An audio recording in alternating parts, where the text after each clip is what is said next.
Well, we're up at the TT grandstand. The feeling around here is definitely subdued after the terrible news about Dan Kneen. We had a chat with a few people, and some of them actually knew him personally. This is what they had to say. Yes, I did indeed. I know Dan since he came racing in Ireland a number of years ago. He was riding for the Borough's engineering racing team, and I commentated road races at home in Ireland. And knowing Dan, I actually approached him last night to come see if he was able to race at the Skerries 100 this year. So he said, come back to me today, and it's just terrible shock. And I'm sure his close family and friends and the road racing fraternity are feeling the very same. And it's just, you know, to miss that smile on his face, like he was such an approachable lad. No matter what you went up for him for an autograph at any time, he'd never brush you away. He'd never say, no, I'm too busy, you know. Yeah, he'd always there. Selfie, I've seen people taking selfies with him before, even going in the grid, you know. He's a very approachable class of a fella. So how do you feel when you heard?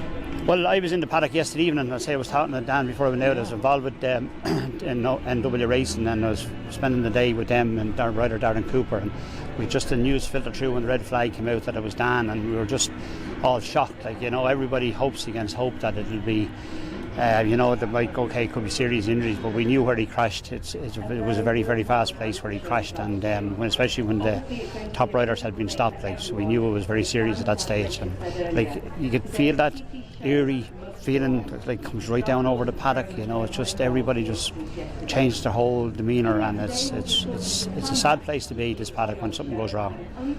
What do you say when people obviously say this should be banned, this should be outlawed, this whole thing?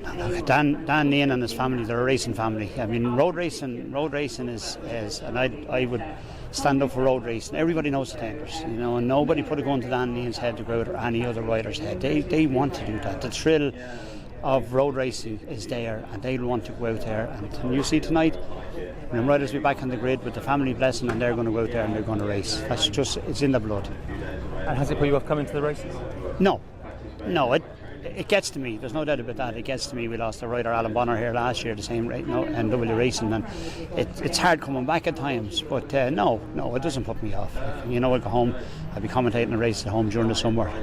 Just, I know it's sad, but we move on. Unfortunately, we do move on. That's the sad part of the sport, but it is the sport, and it will move on. Well, it's very, very sad. We were just up the road at Kirkmichael when it happened, and of course we didn't know until a long time afterwards what had actually happened. Yes, I'd seen him loads of times. I saw him when he won the race at Southern 100. I was there last year, where the picture that they've been showing, I was about 10 feet away in front. So it's just one of the very sad things that happens in this type of sport, and you can see from the speed they're driving that only one slight thing to go wrong and it can be very, very serious. But no, very, very upset. It's put a shadow over the whole TT, really. Has it put you off coming? No. Because? I love the sport, and I think all the people concerned who take part in it, they know the risks and they fully accept them when they go out on the start line. Well, it's very sad. It's a great risk of racing. Road racing is dangerous. The Isle of Man is the most dangerous, but of course it's a race that has over a century's history. I've seen, I'm older of course, I saw Agostini ride the MV Augusta and all this, and the risk is always there. They're racers and that's what they do. They always know it's in the background, take this pragmatic view that it might happen. The problem is of course with the superbikes, they are so fast now. These machines are road-based machines that are almost that quick out of the box. And you have to be, there's absolutely no margin for error at all. If something goes wrong, if you have a mechanical failure, that's something else. I don't know what the circumstances are. But of course the difficulty is, of course the worrying thing, especially on the island, when it suddenly goes quiet and you know something bad has happened and you feel that it's something major. And it's just, unfortunately, it's the risk of racing. These people are racers and that's what they do. It's their life. They know the risks and they take it on a pragmatic view. This may happen to them. Has it put you off coming? No, not at all. Why?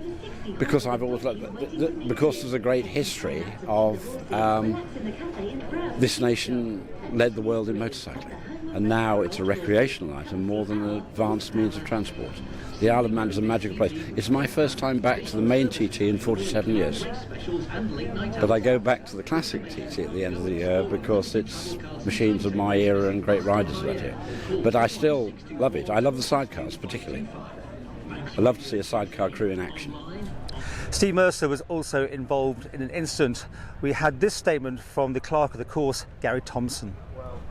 A2 Events Limited can confirm that Steve Mercer, 36, from Maidstone in Kent, was involved in a collision with a course car at Ballacry during last night's qualifying session at the Isle of Man TT races.